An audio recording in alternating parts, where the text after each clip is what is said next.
আওয়ামী লীগের সেসব খুনিদের বিচারের আওতায় এনে তাদেরকে বিচারের কাজ করায় দাঁড় করাতে হবে।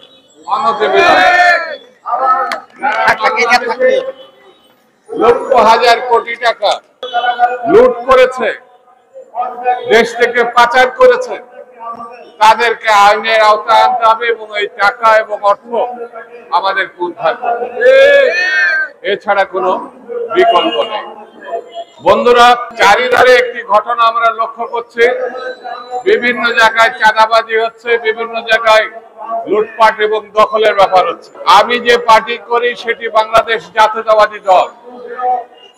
এই দলকে বদনামের ভাগিদার করার জন্য কিছু কিছু মানুষ বিএনপি সেজে, ছাত্রদল সেজে তাদেরকে এমন একটা দিকে নিয়ে যাচ্ছে যেন বিএনপি এটা করেছে।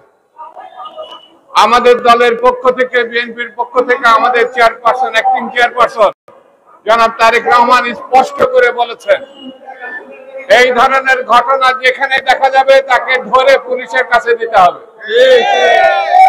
আইনের মাধ্যমে তার বিচার হবে।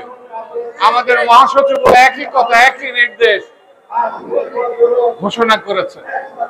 সেই কারণে বিএনপির নামে যদি কোনো অপকর্ম করার কেউ চেষ্টা করে এবং করতে পারে, অতীত সরকারের কেউ এখন বিএনপির নামে বিভিন্ন অপকর্ম করে বিএনপির কাঁধে দেওয়ার চেষ্টা করছে, ধরবেন এবং পুলিশের কাছে দিবেন, আইনের মাধ্যমে তাদেরকে বিচার হবে।